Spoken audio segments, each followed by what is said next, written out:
Om Namo Bhagavate Vasudevaya.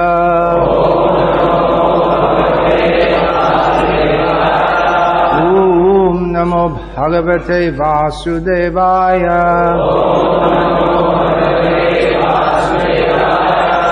Om Namo Bhagavate Vasudevaya.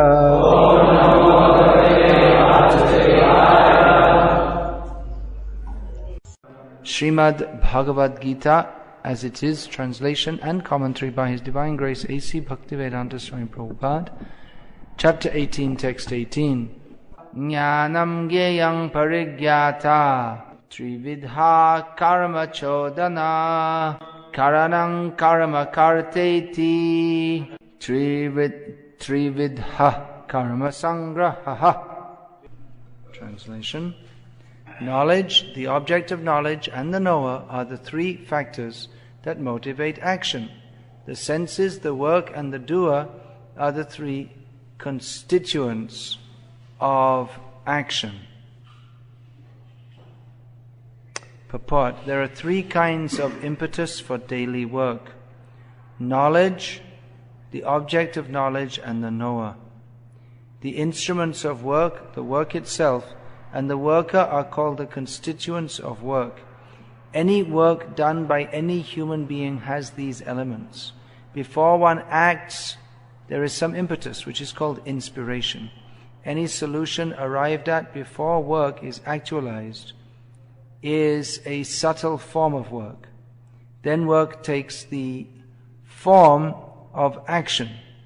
First one has to undergo the psychological processes of thinking, feeling, and willing, and that is called impetus.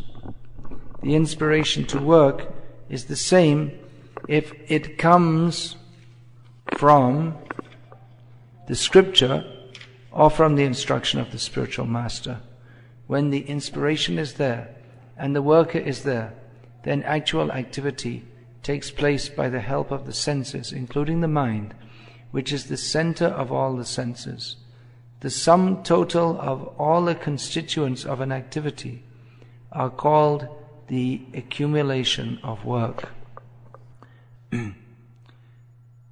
The subject of Bhagavad-gita centers around work.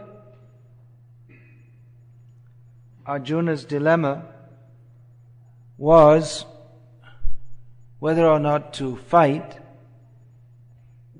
His dilemma was centered on the principles of Dharma, because in Vedic society everyone works on the principles of Dharma. Dharma is the center of life, the very principle of life. One lives for Dharma and must be prepared to die even for Dharma. So Arjuna was not afraid of dying for the sake of Dharma. He had already placed himself many times in a situation wherein he could have died by fighting. Many terrible fights, even fighting with Lord Shiva, fighting with the terrible Nivata Kavata demons, where he personally vanquished 40,000 of them, who were causing so much trouble to the demigods. So Arjuna was not afraid to die for Dharma, but he was concerned that he should not live in adharma. And he was afraid that by killing his gurus, Gurun Nahatvan hi Mahanubhavan, Shayam Bhoktam Bhaiksham Apihaloke, he was afraid that by killing Hadvarta Kamang to Gurun, that by killing the gurus, he would accrue adharma. He would act in adharma and accrue sinful reactions, which not only is inauspicious for oneself, but causes chaos in human society, and which sets a very bad example for others. So he was very concerned to act properly. Dharma is not simply an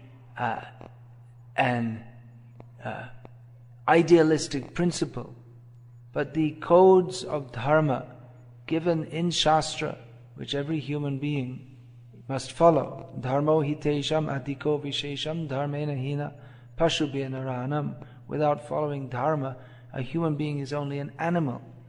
So these codes are given to guide everyone how to act. It is not at all armchair philosophy. It is absolutely based on philosophy. Philosophical basis is there. But it is meant for practical action. Shastra is meant for guiding us in practical action. But what is the basis of that? Arjuna was confused about his duty, about how he should act in this particular circumstance, because of his incorrect philosophical understanding. So Arjuna, he knew basically what his duty was, as he was trained as a Kshatriya. So Kshatriya has to fight for the sake of Dharma. But he was concerned that in this instance, his fighting would be adharmic.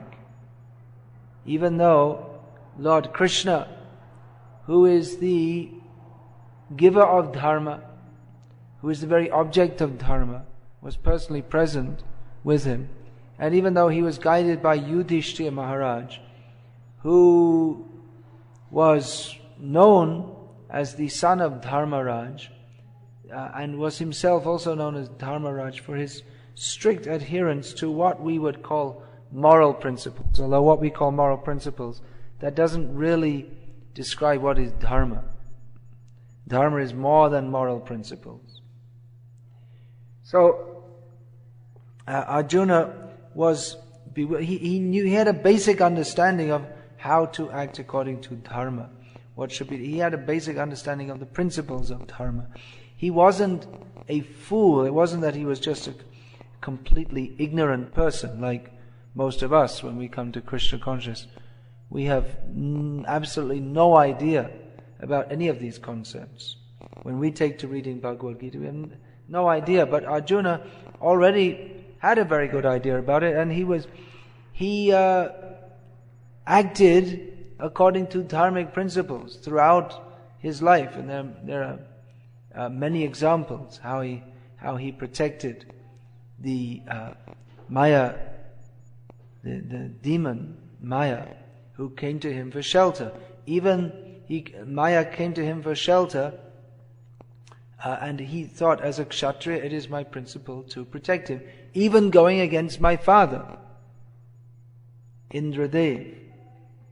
Again, in the heavenly planets, he was wooed by Urvashi, but although it is generally the duty of a Kshatriya to respond to the request for union of a woman, if it is not under certain circumstances, not under all and every circumstances. And normally this might have been considered a request that should have been fulfilled according to Dharma. But Arjuna, considering her as the ancestor of his race, and therefore his mother, refused, for which he was cursed by Urvashi to take the humiliating position of a eunuch. But Arjuna was prepared to accept that for the sake of Dharma, that he would not violate the principle of Dharma, even he would have to take a humiliating position. So Arjuna was quite aware of the principles of Dharma, but this particular situation was bewildering for him. This was a situation in which the ordinary rules of Dharma, which the rules are there in human society to give guidance, but in this situation was so complex that Arjuna became bewildered about what to do and what not to do. Because on one side, it seemed as if it was according to Dharma to fight. There are so many factors, just like Krishna was encouraging Arjuna to fight, Yudhishthira was encouraging Arjuna to fight, and there was no doubt that Duryodhana had acted wrongly in usurping the kingdom from Yudhishthira Maharaj, and a Kshatriya who is wrongly deprived of his kingdom must fight to regain it. That is his Kshatriya Dharma. According to Shastra, 6 kinds of aggressors should be killed, and the Kaurava party, they had fulfilled, or not exactly fulfilled the condition, but they had acted wrongly in all these 6 kinds of ways. They had set fire to the house, they had administered poison, they had forcibly taken the property, they had coveted the wife. What else had they done? Attacked with weapons, and one more which I'm not remembering just now. But in all ways, all 6 conditions upon which a person should be killed, they had done it. So there were various grounds of Dharma which supported the battle, and therefore it had been arranged. But on the other hand, Arjuna's particular complaint or doubt was, there were on several grounds he saw that it would cause adharma, or it would be not according to Dharma to fight. One is that he would have to kill his gurus, or he'd have to fight with them. Persons like Bhishma and Drona, especially Bhishma and Drona, were not only gurus in the sense of being superior in age, but they were gurus practically in the sense of having taught the Pandavas and guided them, and they were very affectionate to the Pandavas. Bhishma also by family relationship, and there were other gurus on the battlefield also, seniors, guru in the sense of senior, that Shalya, who was connected by a marriage to the Pandavas, who actually came to join the Pandava party but was tricked on the way and felt obliged to join Duryodhana's party. And Ashvatthama being Guru Putra, he was also a Brahmana. Kripacharya, similar to Bhishma Deva, Brahmana, similar to Bhishma in that throughout life he had been a well-wisher, and similar to Drona inasmuch as he was a Brahmana acting as a Kshatriya. But they were all guru figures, and they would have to be attacked with weapons, which is against the principles of Dharma. And Arjuna was also afraid that by the massive slaughter that was imminent, all the Kshatriyas who protect Dharma, they would be killed, and then there would be no one to protect Dharma, and therefore adharma would enter. And particularly because so many women would be left without husbands, brothers, sons, or fathers, that being unprotected, they would be subject to exploitation by adharmic men. And as a result, jayate varna sankaraha, the unwanted children, as Prabhupada said, they would be born, children not born according to the principles of Dharma, but born simply out of lust. They would populate the earth, and the whole society for which the the Kshatriyas are supposed to protect the society, but the whole society would become unprotected and chaotic and full of adharma. So these were Arjuna's protests, that we are violating the principles, even though some principles of dharma may be followed by fighting, but other principles will not be, other principles will be violated. And in Arjuna's estimation, although he wasn't quite sure, but in his estimation, it seemed that the grounds for not fighting were stronger than those for fighting, and he became confused. And he asked Krishna to instruct him.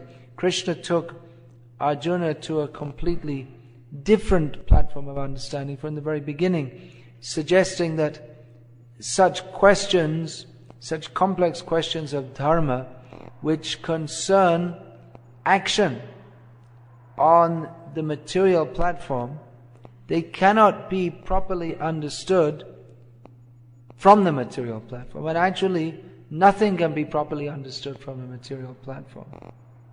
It is a question of karma. Dharma governs action. So karma means action, and its resulting effect. Every action has an effect.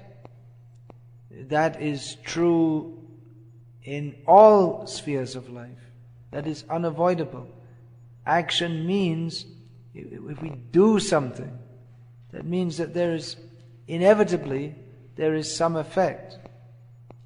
So the effect, that becomes another cause, which gives rise to another effect, and it's extremely complicated how human beings are interacting with other living beings and with inert matter within this world, and everything everyone does is either pious or impious. And so a tremendous chain of cause and effect is set up of piety and impiety, and in this way one acquires body after body after body. Karanam gunasangasya sadasad yoni janmasu. Due to association with the modes of material nature, one acquires body after body after body. Sometimes in higher species, sometimes in lower species. So it's a great chain. And how to find, or there are different examples are given. It's like a chain. In the 15th chapter of Bhagavad-gita, Lord Krishna describes this as like the Ashvatthama enam, Suvirudha the like a banyan tree, it's very difficult to find what is the beginning and what is the end of this tree. It's a very complex, massively spreading tree that by which we are bound in this material world. So the root of that tree is fruitive activities or karma. So Krishna in great detail in Bhagavad-gita analyzes karma. Arjuna's misunderstanding, which he again and again presented to Krishna in the early chapters of Bhagavad-gita, he just couldn't get the point. What is karma? What is the nature of karma? How does this all work? How can we get free from the results of karma? Arjuna thought that by not working, he could become free from the results of working, which sounds reasonable. If you don't do anything, you don't get any result. But Krishna explained to him that nahi kaschik kshanamapi jatu tishtatya karma krit, that no one can cease from working even for a moment. And sharira yatra pichate na prasiddhyat akarmanaha, that even to maintain the body, some kind of work is required. Because just like even if the food is sitting in front of one has to do some work to pick it up and put it in the mouth. And what to speak of working so that the ingredients of the edibles will be available for one. So Krishna totally debunks Arjuna's idea that we shouldn't work by saying that you have to work. But then, how should I work? Arjuna, first of all, Arjuna was trying to stress that we shouldn't work. We should withdraw. Better we withdraw from all activities.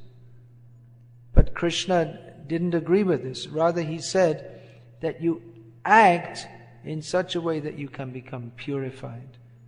Simply to withdraw from all activities doesn't necessarily mean that the mind will become purified.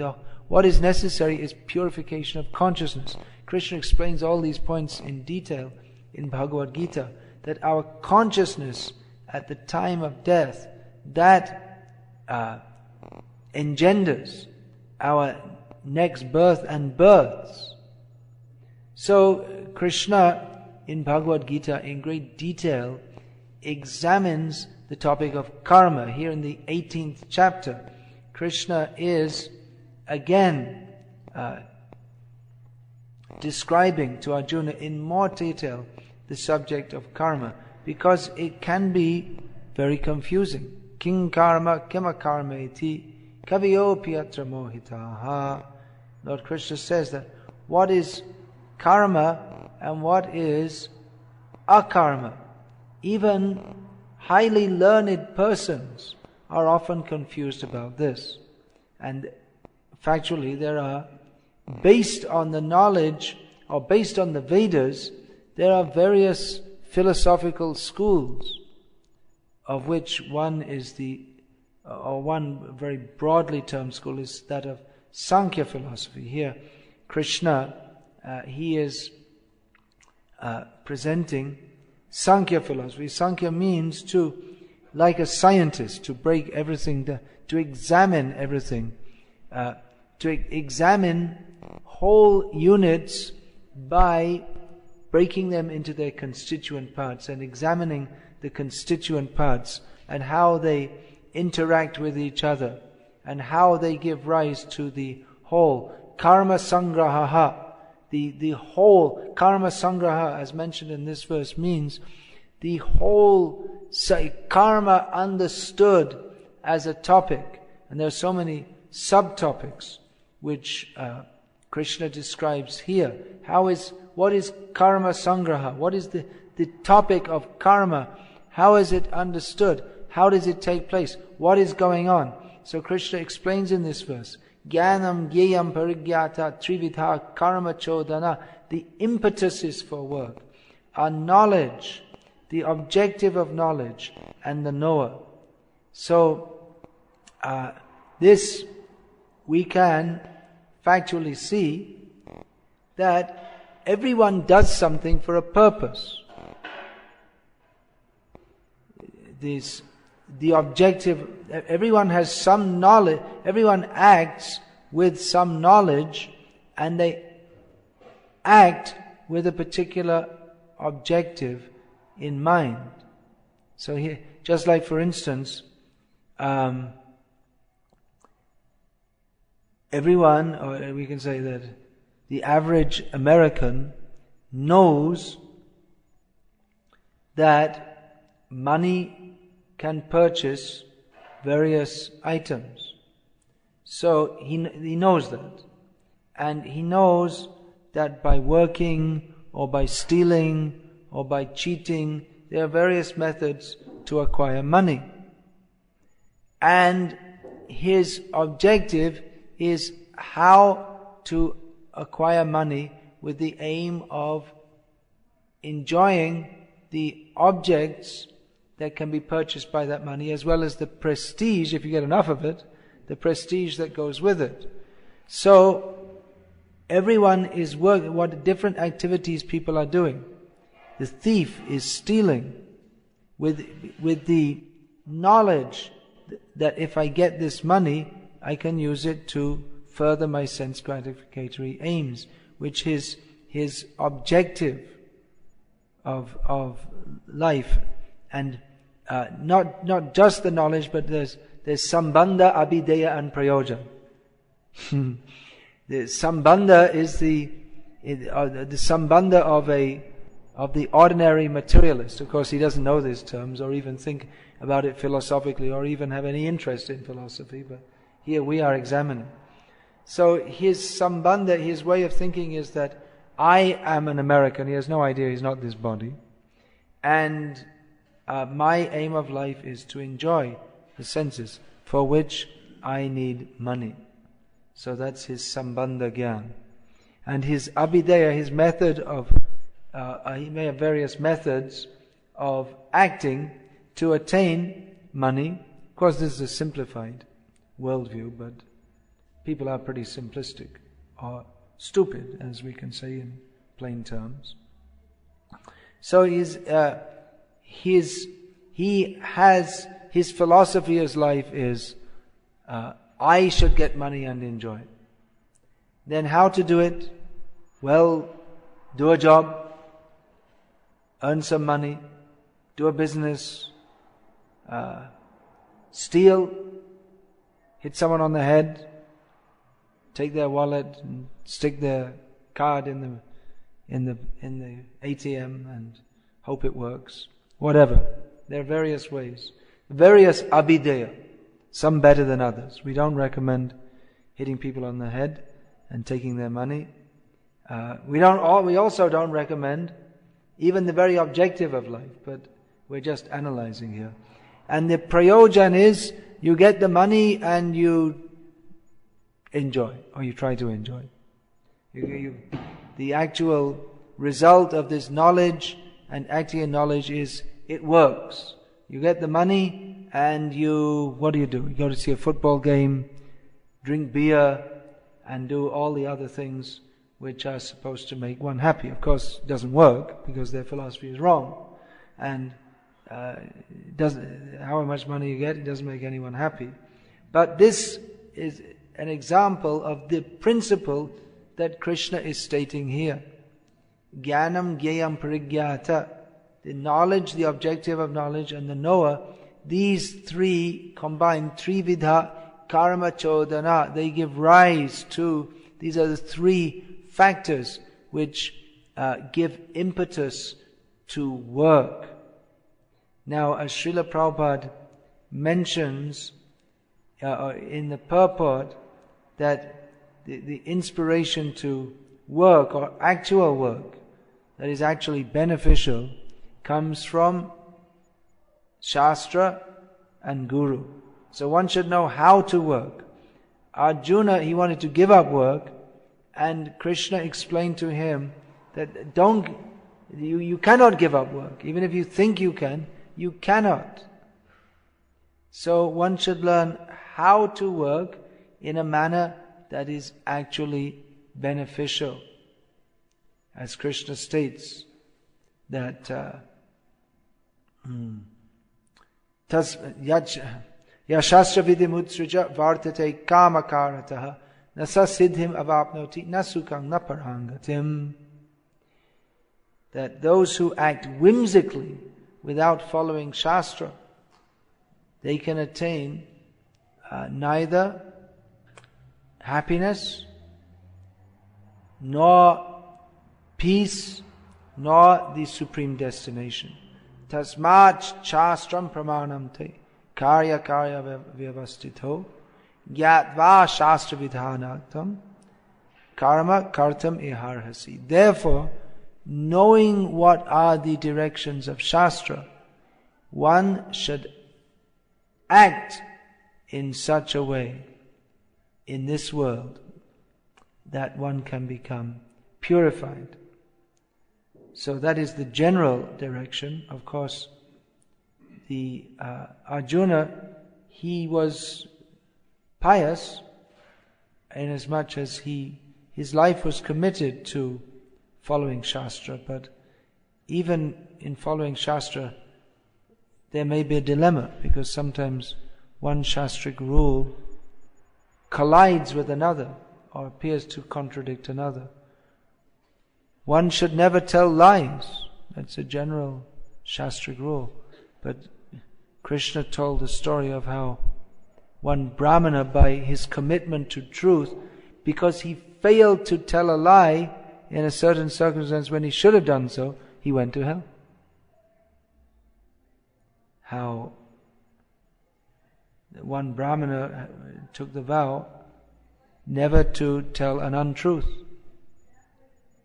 And one time a man came running up saying that I'm carrying a lot of money, I'm being chased by robbers, where can I hide?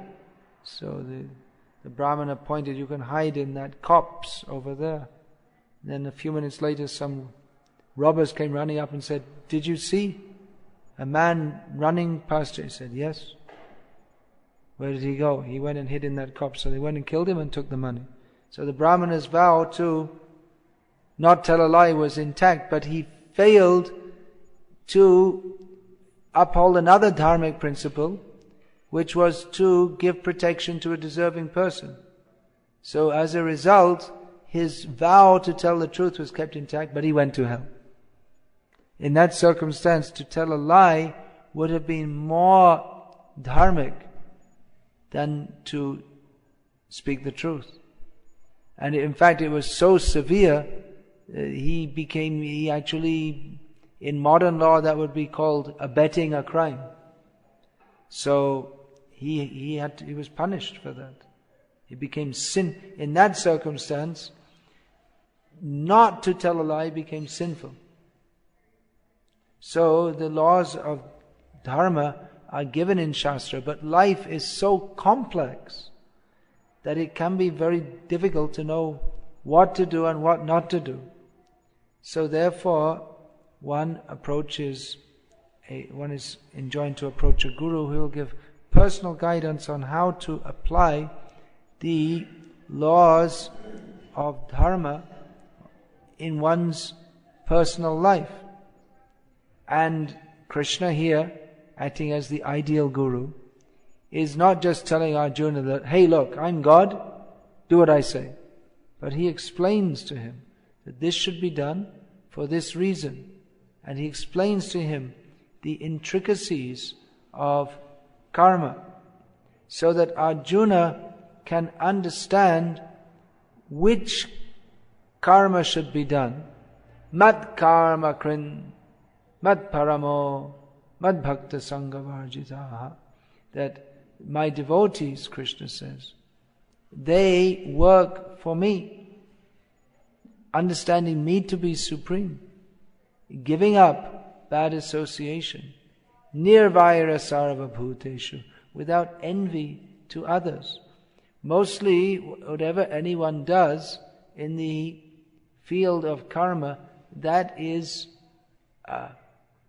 with envy to others. Because in this material world, everyone is a competitor with everyone else.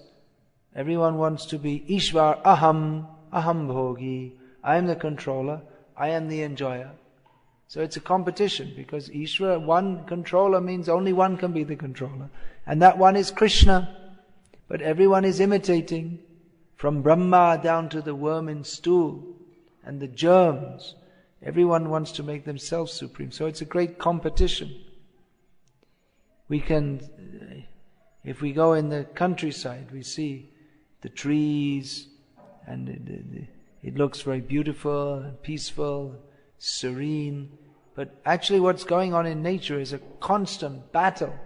All living beings, even the plants, are fighting with each other for light and space.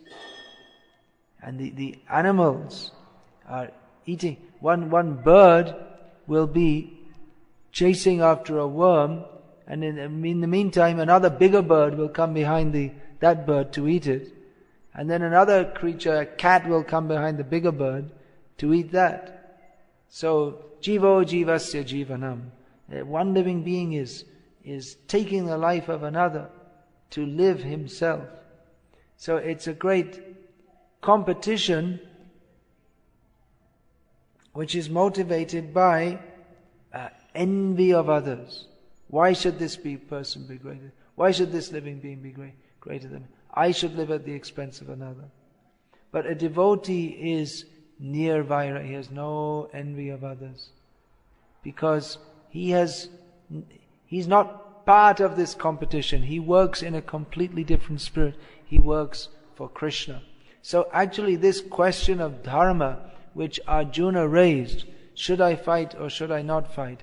It is impossible to resolve on the mundane platform, because there are such good arguments for either side, and that always happens. It's just like if you go to a lawyer, every lawyer will give a different opinion.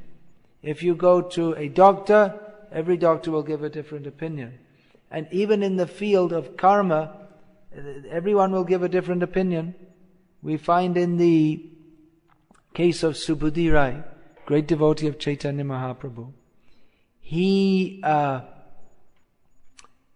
what happened, he was a landowner, rich man, and one of his servants, a young boy,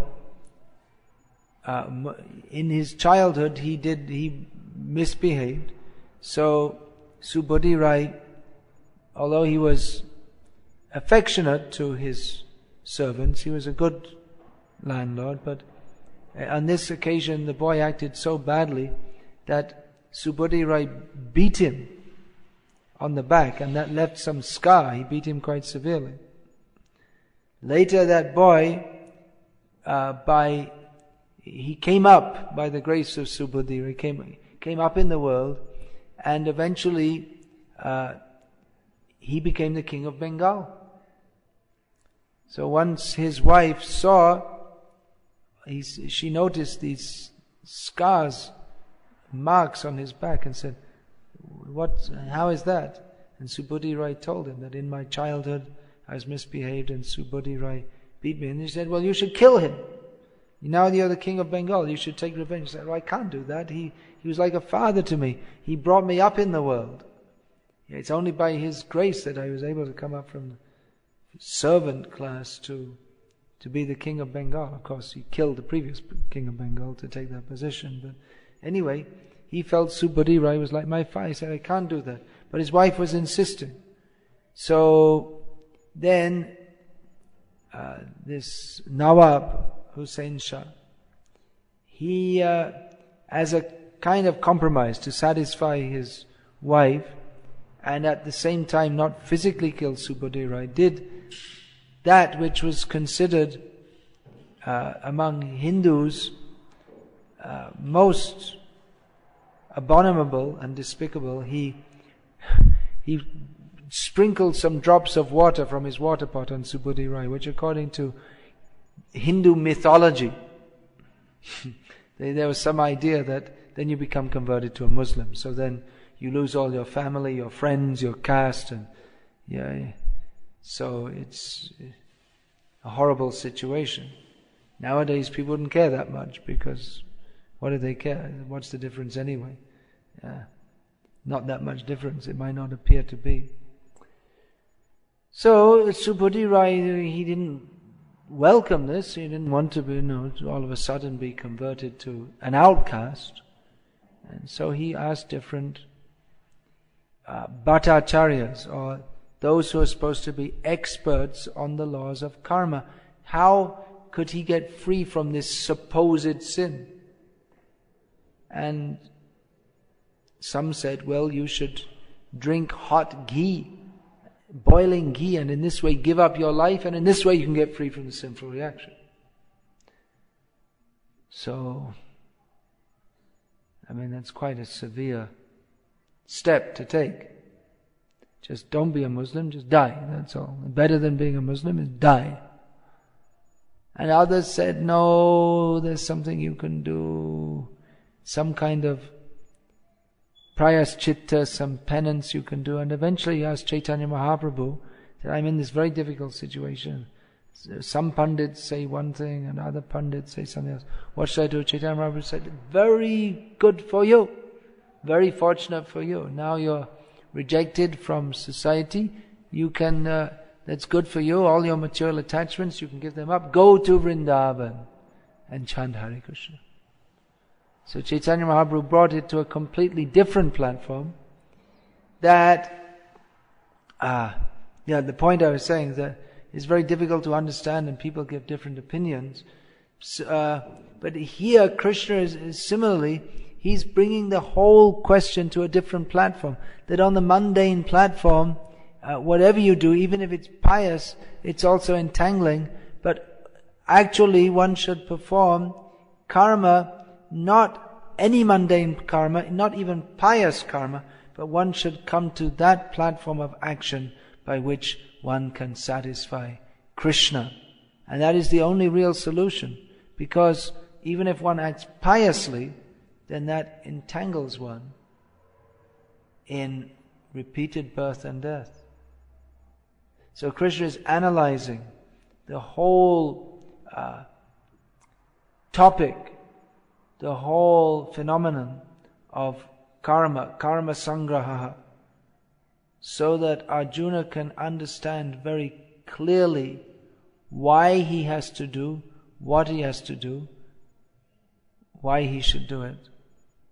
So that Arjuna can finally come to the point of saying, Nashto moha smritir labdha tat prasadan mayachuta stitosmi gata sandeha karishye vachanantava. That I have, now my illusion is destroyed by your mercy, Krishna. Now I have regained my knowledge of how I should act. Now I am ready to act as you say. This is what should we do? Is this activity or that activity? Should we act in this way or that way according to the laws of Dharma? And ultimately we have to see, how is Krishna satisfied? So that Arjuna said, I'm ready. I'm now fixed in my determination, free from all doubts, and I'm ready to act according to your order. So Krishna is explaining all these topics just so that we can be very clear how we have to act. We have to act in a manner that is satisfying to Krishna. This is the point of Krishna's speaking all these topics. It's not at all armchair philosophy. It's not simply philosophical discussions, but it's absolutely applicable in life, at every moment of life, throughout life. Therefore we should understand what is given in Bhagavad-gita, so that we can act in such a manner that our human form of life becomes successful. Every moment we have to act. So if we know how to act and choose how to act in a manner that is actually auspicious for us, namely acting in a manner that is pleasing to Krishna, then all our actions will be yajna, acts performed as a sacrifice for Krishna. Brahma karma samadhina, all our activities will be fully spiritual and will be a cause of being fixed on the spiritual platform. And if we don't, then our activities will simply entangle us in this material world. So everyone needs to know this. That's why we're studying and discussing and distributing Bhagavad-gita as it is. And a little misunderstanding, if we don't understand it clearly, that means unclear. That means unfocused. There's so many scholars of Bhagavad-gita, Mayavadis, who they basically may understand these principles of Sankhya, but because they miss the essential point. They may be very good scholars of Gita and in many ways can explain it nicely, but because they miss the essential point, how we have to act for the pleasure of Krishna, then they miss the whole thing.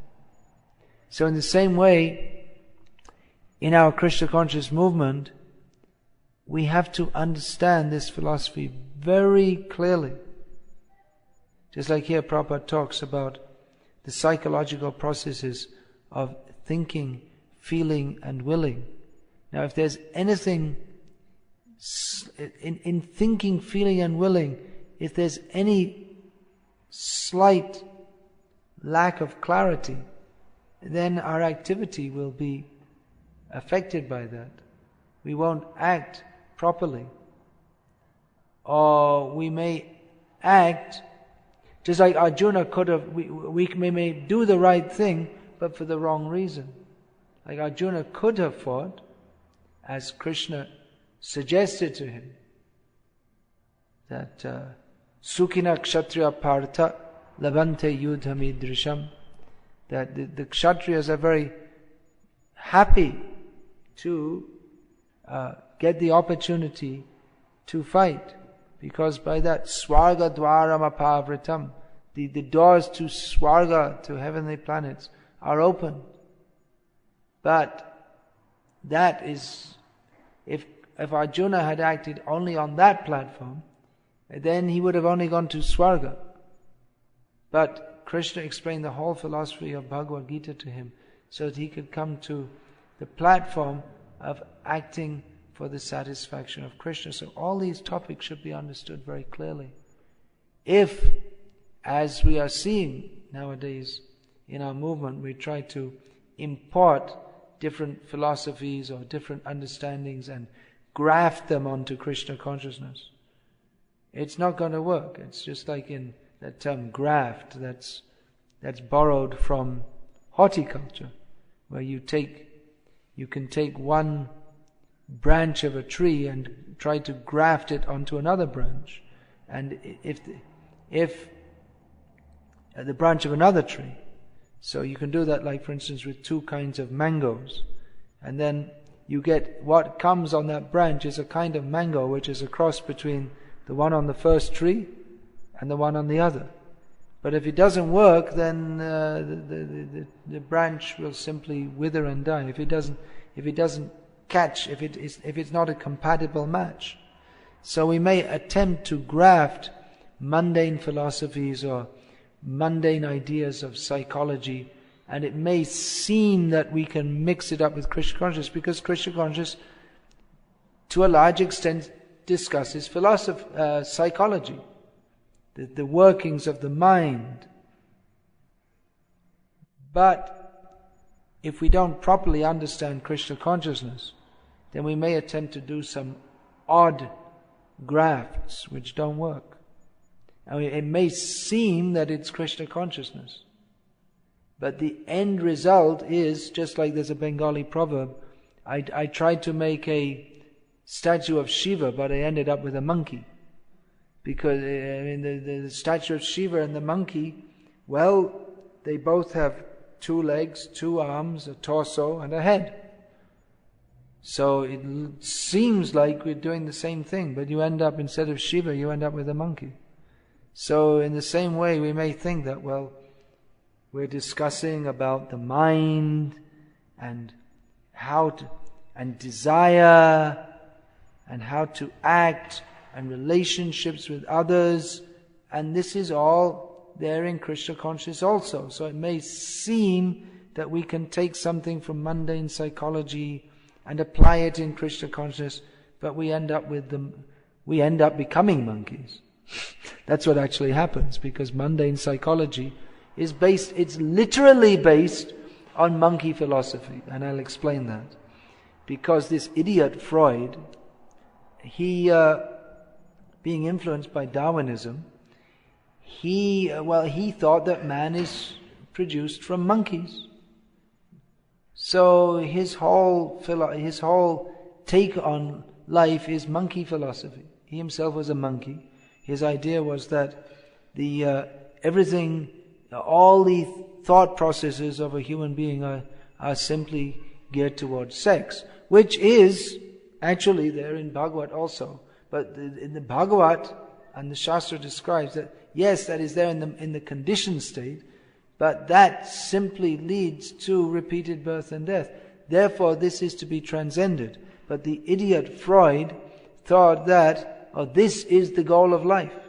Not understanding that this is to be transcended, he thought it was the goal of life. And this is where modern psychology is coming from, and we're trying to mix it with Krishna consciousness, and it doesn't work, because the modern way of thinking, or which is based on these mundane philosophies, is by nature mundane. That means that the sambandha, abhideya and prayojan is Ishvara ham bhogi siddho ham balavan sukhi, sense gratification.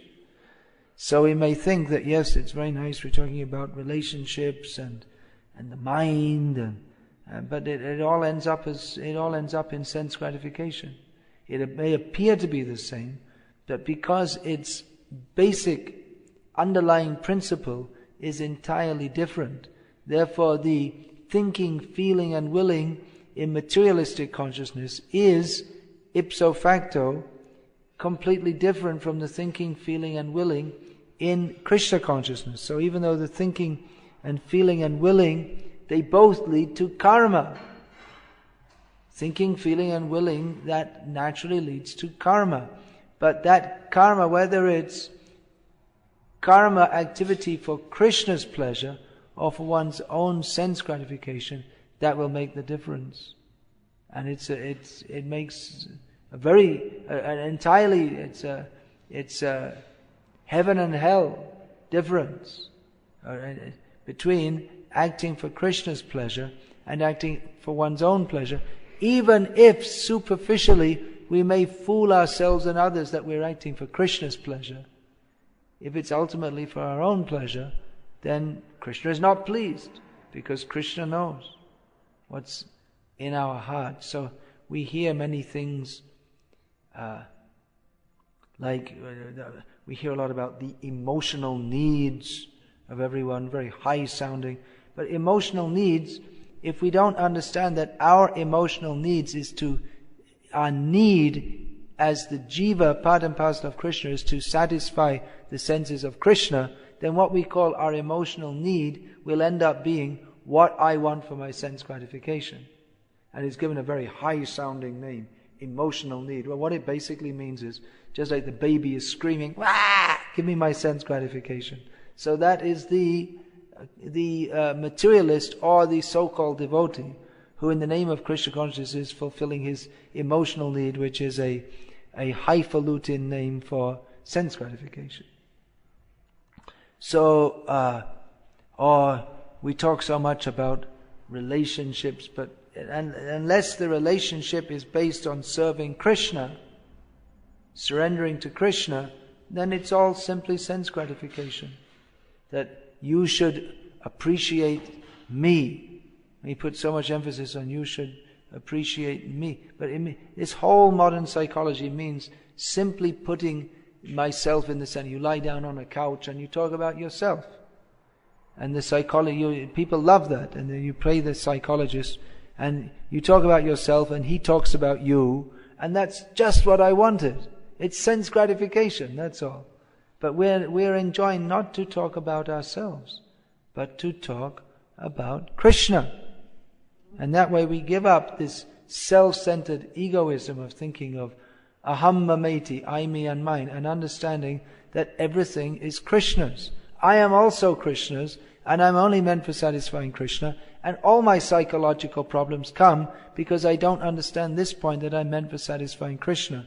And going to the psychologist and talking about myself makes it worse, because you become more egotistic. It just increases the problem. But we think I'm better off because we indulge in our senses. Because I talked about myself. And we talk about someone who's an empathetic listener, means we talk about ourselves and he listens. And we think, that's such a wonderful person. I talked about all my problems and he listened and he sympathized. But the problem is that we're not talking about Krishna. So we don't... All the psychology courses, you can just close them all down, and all the books, you can throw them in the fire, or better shred them and print Bhagavad-gita as it is. Actually, it's better usage of them. And all we need is this: chant Hare Krishna and be happy. And that's it. That's all the psychology you need. Nothing else needed. Just like we find in Prabhupada Lilamrita a description of one drugged out girl in San Francisco, mid-60s. And Prabhupada was teaching, chant Hare Krishna. He said, what about my mind? I said, chant Hare Krishna. Oh, what about my mind? You just chant Hare Krishna. She couldn't get the point. You chant Hare Krishna means, oh Krishna, oh energy of Krishna, please engage me in yourself. And think about me, my mind. And as long as you're on the platform, me and my mind, then the result is we get 8,400,000 different varieties of minds in which to consider how to enjoy my senses. The fly mind is that I have this proboscis and I want to place it on some stool and I will enjoy the nice flavor of the stool. Then there's an open sore on this human being and I'll go and enjoy that also. And in the meantime the human being is trying to swat me, so I'm flying away. This is the mind of a fly. He's enjoying this wonderful stool which he got by going to the psychologist. That's what happens. You lie in a psychologist's bed, and the next life you become a fly and you fly around and you look for stool. Because looking in our mind means looking at all the stool-like material desires. So that's what happens. And we're thinking, it's very advanced psychology. Krishna is giving actual psychology in Bhagavad-gita. And if we take that, then we'll come to the conclusion, chant Hare Krishna and be happy. And if we don't, we become a worm in stool, which gradually becomes a maggot, gradually becomes a fly, and he flies around and has a wonderful life, and no need of any psychologist for him, until he again comes to the human form of life, and again spoils it by not studying Bhagavad-gita as it is. So, here we have the solution to all problems. Read Bhagavad-gita as it is and act according to this. Does everyone have Bhagavad-gita as it is? Who doesn't have? Anyone doesn't have? You're raising your hand, but that's because you're doing sewing. Alright. Is everyone reading Bhagavad? Do you have in your home? Yes, you have. Okay. You're all studying Bhagavad-gita as it is? You're all becoming inspired to surrender more and more to Krishna, the Supreme Personality of Godhead? Yes? Jai, Hare Krishna. So, we're preaching to the choir here. Alright, talking about choirs. We can have a little kirtan here. Any questions?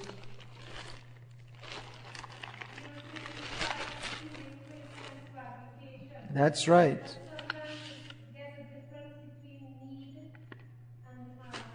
Need and? And what he desires. Usually there's a difference. Just like, for instance, the child wants to chew a plastic bag, and mother takes away and he screams, "Wah!" Because he's thinking my sense gratification is to chew the plastic bag. But the mother knows better, so the child screams. Is it or is it not? Yes, that's right. Emotional needs you were talking about. Yeah. Emotional needs means people should praise me and recognize me and notice me and be nice to me. Our real emotional need is to surrender to Krishna, and then all our emotional needs are automatically fulfilled. We actually become satisfied in the service of Krishna. Unless and until we do that, we can never be satisfied. Neither physically, mentally, intellectually, emotionally, spiritually, in no way can we ever be satisfied. So any talk of emotional need or any other need without understanding our real need, which is to surrender to Krishna, is simply another phase of Maya. That's all. Yes, please, sir. Yeah. So there's people that, not everybody surrenders. Not everybody surrenders to Krishna. That's true. Yeah, they take up reading Bhagavad-gita. Yeah. And this in itself creates a dilemma of living according to Bhagavad-gita and also living in this world. Yes. It is quite No, well, actually, Bhagavad-gita teaches us how to live in this world in a way that we can come out of it. Bhagavad-gita, the very point of Krishna's teaching to Arjuna, Arjuna wanted to run away and put himself in a cocoon, but Krishna didn't agree with that. Rather, Krishna teaches us how to live in this world in a way that we can satisfy Krishna. So you're saying, what you're saying ultimately is that if you don't surrender to Krishna, you're going to have emotional problems. Not only emotional problems, all kinds of problems. Definitely. The real problem is not surrendering to Krishna. So if you don't do that, you're going to have problems. You're going to have problems with practicing Krishna consciousness. Certainly, yes. What's the point of complete surrender? Yes, certainly, yeah. That's why we have Bhagavad-gita class, so that we can preach to ourselves and others. What's going to be more problematic? Taking up the spiritual path and experiencing these problems, or not taking up the spiritual path? More problem, yes. If we take to Krishna consciousness, we have the problem of how to become Krishna conscious, which means how to overcome our lower propensities.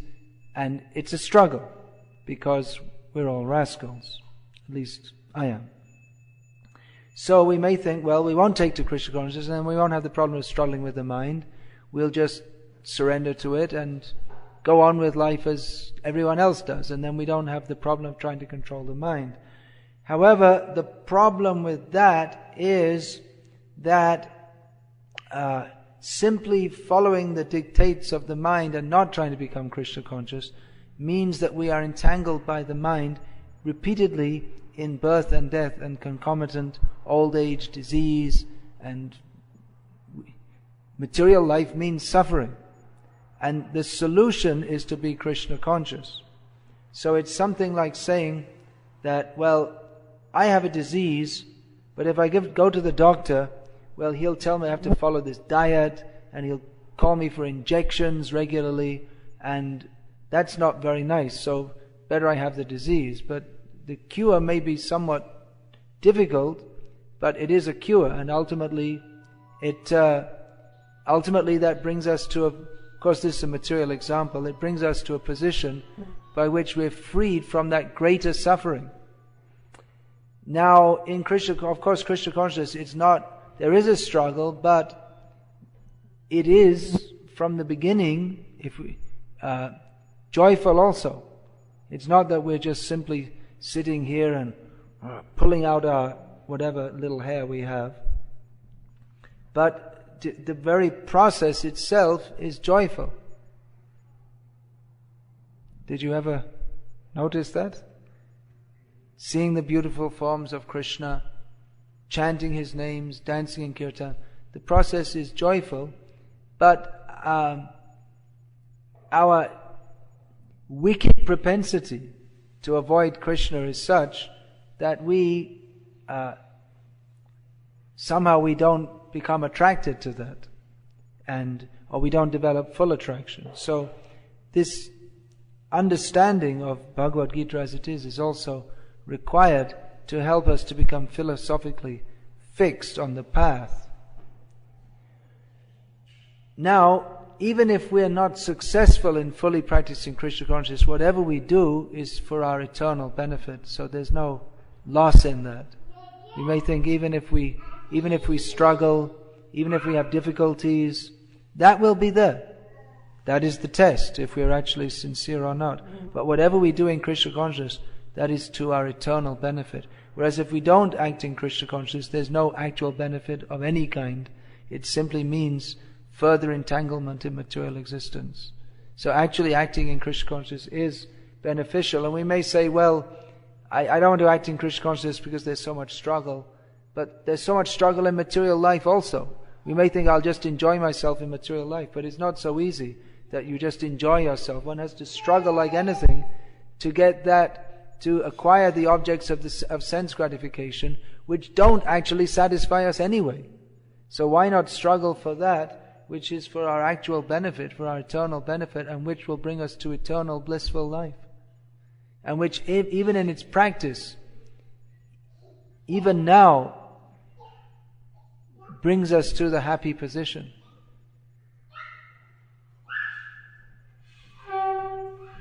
That's sign of the end. The end is the beginning. The end of one program is the beginning of another. Hare Krishna.